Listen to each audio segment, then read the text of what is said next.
Dans le chapitre d'aujourd'hui, gloire à Dieu, nous voulons écouter la parole de Dieu. Nous sommes dans Matthieu chapitre 25, nous lirons les versets 1 à 10, puis nous lirons le verset 13. La parole de Dieu déclare: alors le royaume des cieux sera semblable à 10 vierges qui, ayant pris leurs lampes, allèrent à la rencontre de l'époux. 5 d'entre elles étaient folles et 5 sages. Les folles, en prenant leurs lampes, ne prirent point d'huile avec elles, mais les sages prirent avec leurs lampes de l'huile dans des vases. Comme l'époux tardait, toutes s'assoupirent et s'endormirent. Au milieu de la nuit, on cria: voici l'époux, allez à sa rencontre. Alors toutes ces vierges se réveillèrent et préparèrent leurs lampes. Les folles dirent aux sages: donnez-nous de votre huile, car nos lampes s'éteignent. Les sages répondirent: non, il n'y en aurait pas assez pour nous et pour vous. Allez plutôt chez ceux qui en vendent, achetez-en pour vous. Pendant qu'elles allaient en acheter, le marié arriva. Celles qui étaient prêtes entrèrent avec lui dans la salle des noces et la porte fut fermée. Verset 13. Restez donc vigilants, puisque vous ne savez ni le jour, ni l'heure où le Fils de l'homme viendra. Que le Seigneur vous bénisse. Nous pouvons nous mettre. Bien-aimés, nous venons de lire avec vous cette parabole qui fait partie des 4 paraboles appelées paraboles de la fin des temps que Jésus a données à ses disciples. Alors, si vous jetez un coup d'œil sur les feuilles qu'on vous a distribuées, vous verrez que c'est à 2 jours d'être arrêté que Jésus, parlant de la destruction de Jérusalem et de son retour, va donner cette parabole des 10 vierges. Donc, c'est à la fin de sa vie que Jésus va parler de la fin des temps. Et pour nous faire comprendre la fin des temps, il va parler du mariage. Alors, comment le mariage se passait-il à son époque? Selon la coutume juive, les noces avaient lieu après que le mari ait fini de préparer la maison. Ce qui faisait que la date était incertaine. Voilà pourquoi dans cette parabole, Jésus nous demande de nous tenir prêts pour le jour imprévisible, pour l'arrivée imprévisible de l'époux.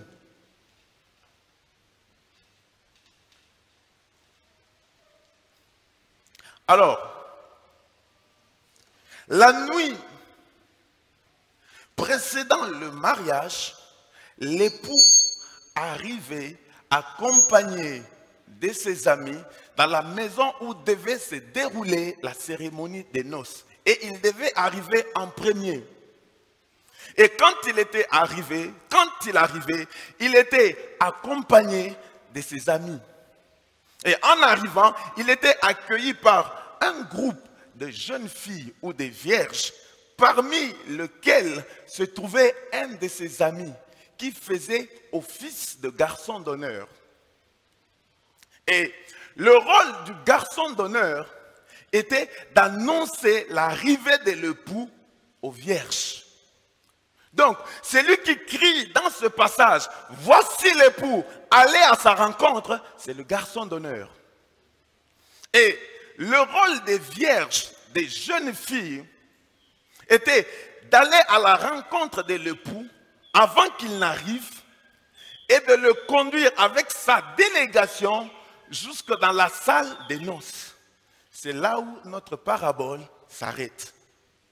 Et tôt le matin, les amis de l'époux allaient chercher la vierge qui arrivait assise sur une sorte de chaise à porteur avec les amis de l'époux en guise de garde d'honneur symbolique.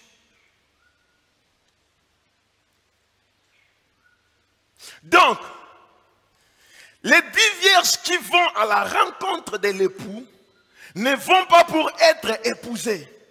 mais elles vont pour accueillir l'époux. Même les 5 vierges qui entrent avec l'époux dans la salle des noces, ce n'est pas pour consommer le mariage avec lui, mais c'est pour célébrer le mariage. Qu'est-ce que je suis en train de dire? Je suis en train de dire que le chiffre 10 et 5, répété 2 fois dans ce passage, ne parle pas d'un mariage entre un époux et plusieurs femmes, mais parle du mariage. Ces chiffres ne donnent pas le nombre d'épouses, mais décrivent qui est ou comment est l'épouse. Parce que le mariage de l'époux se fera avec une seule épouse.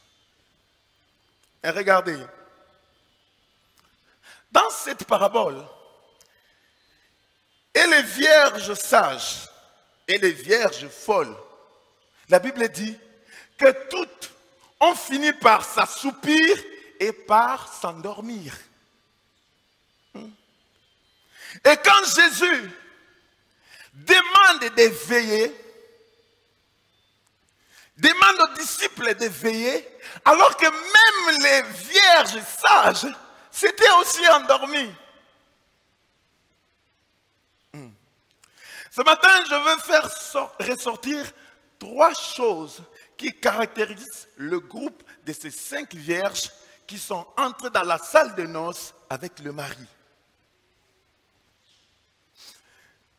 Au verset 2 à 4, la Bible les qualifie de sages. Au verset 10, la Bible dit d'elles qu'elles étaient prêtes. Et au verset 13, à la conclusion, la Bible dit d'elle qu'elle était vigilante. La Bible nous dit qu'elles sont l'exemple de la vigilance. Tout ça pourquoi? Tout ça c'est à cause des vases contenant de l'huile qu'elles avaient. Qu'est-ce que je suis en train de dire? Je suis venu dire à quelqu'un ce matin qu'avoir des vases contenant de l'huile rend la personne sage. Avoir des vases contenant de l'huile rend la personne prête. Avoir des vases contenant de l'huile rend la personne vigilante. Or, l'huile ici nous parle de l'Esprit de Dieu.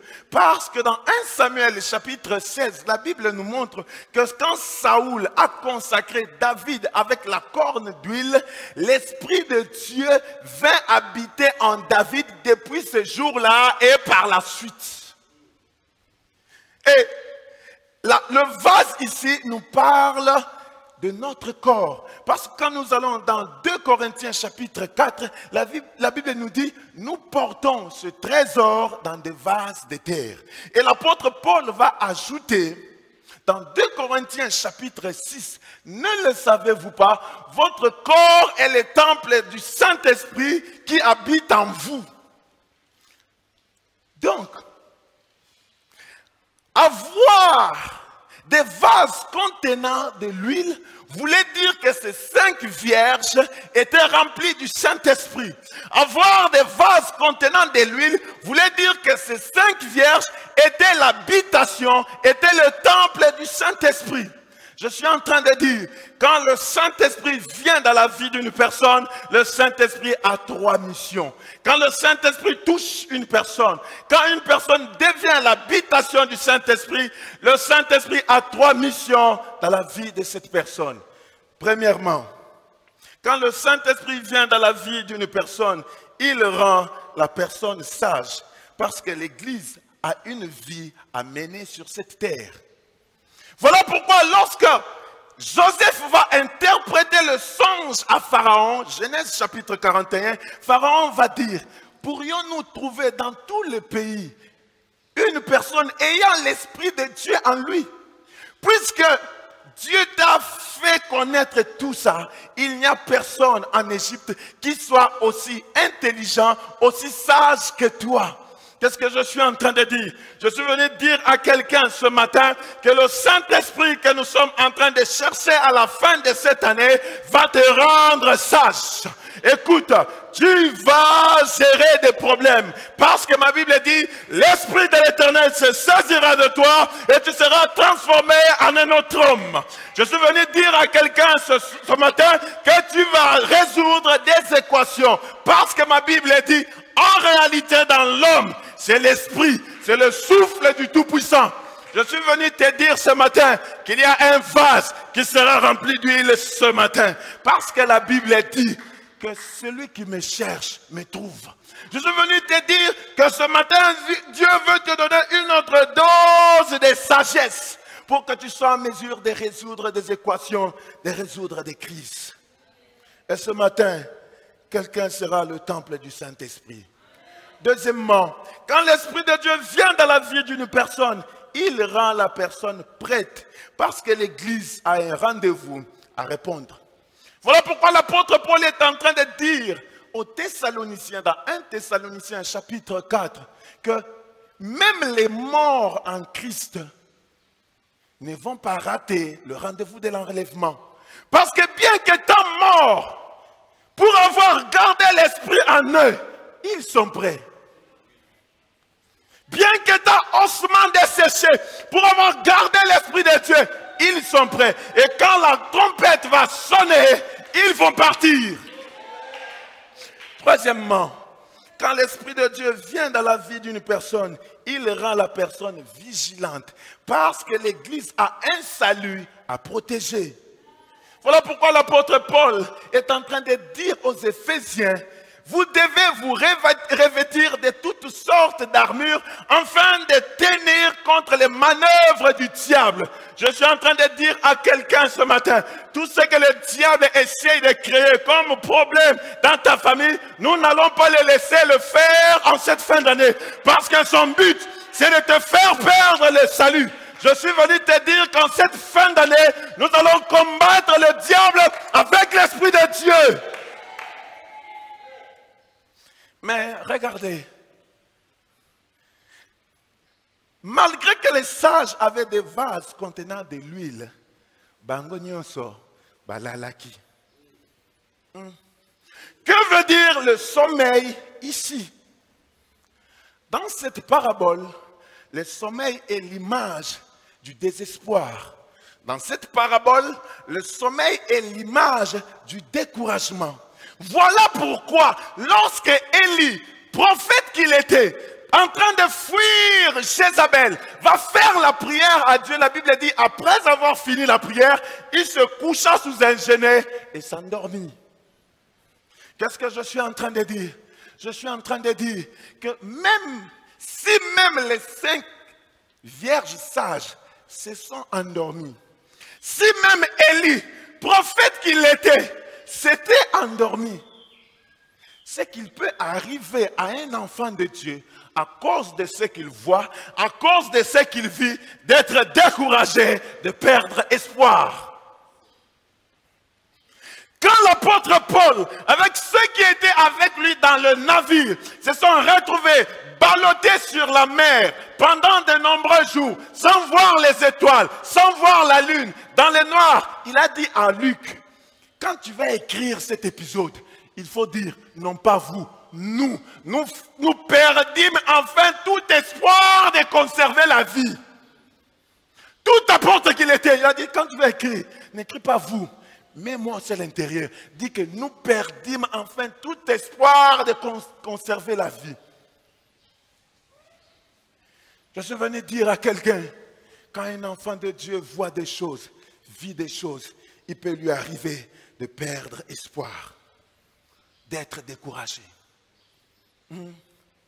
Si le sommeil parle du désespoir, si le sommeil parle du découragement, c'est que le jour où Pierre, après la mort de Christ, a décidé d'aller pécher, Pierre était en train de dormir. Pierre était déçu. Pierre avait perdu l'espoir. Parce que la Bible nous montre que dans Jean chapitre 21, il va dire aux 6 apôtres qui étaient avec lui, je vais pécher. Et si vous lisez cette histoire, la Bible dit que les 6 aussi ont répondu à Pierre en lui disant, nous allons pécher avec lui. J'ouvre une parenthèse pour dire à quelqu'un, attention à ce que tu écoutes. Le découragement est aussi contagieux. Bien-aimé, pêcher les poissons qu'ils ne faisaient plus. Parce que pendant près de 3 ans et demi, ils étaient devenus des pêcheurs d'hommes. Mais après la mort de Christ, Pierre qui avait perdu tout espoir, s'est dit, je vais aller pêcher. Donc quand Pierre allait pour pêcher, Pierre était déjà découragé. Pierre avait déjà perdu tout espoir. J'essaie de me mettre dans la peau de Pierre. Si c'est lui qui lui avait fait la promesse en lui disant, je vais te donner au centuple dans le siècle présent pour avoir tout quitté. Si c'est lui qui lui avait dit, je vais te donner la vie éternelle dans le siècle à venir pour avoir tout abandonné, était mort. Qu'en était-il de ses promesses? Pour les apôtres, l'homme était mort, ses promesses aussi étaient mortes. Mais Pierre était tellement découragé. Pierre était tellement découragé que la Bible dit, quand il est allé prêcher, il était en train de pêcher sans vêtements, sans ceinture. Or, Apocalypse 19 nous dit que les vêtements sont l'image des œuvres. Et Ephésiens 6 nous dit, la ceinture parle de la vérité. Donc Pierre était tellement découragé qu'on ne pouvait plus lire dans sa vie une œuvre qui montre que cette personne, cette sœur, à un moment de sa vie, avait servi Dieu. Pierre était tellement découragé qu'il était devenu un menteur. Donc il ne pouvait pas vivre sans mentir. Je suis en train de dire à quelqu'un qui est découragé, je suis venu dire à quelqu'un qui a perdu l'espoir, que Jésus est vivant. Il a dit à Jean sur l'île de Patmos, j'étais mort, mais maintenant je vis. Au siècle des siècles, d'éternité en éternité. C'est lui qui a fait la promesse est vivant. Et ses promesses sont aussi vivantes.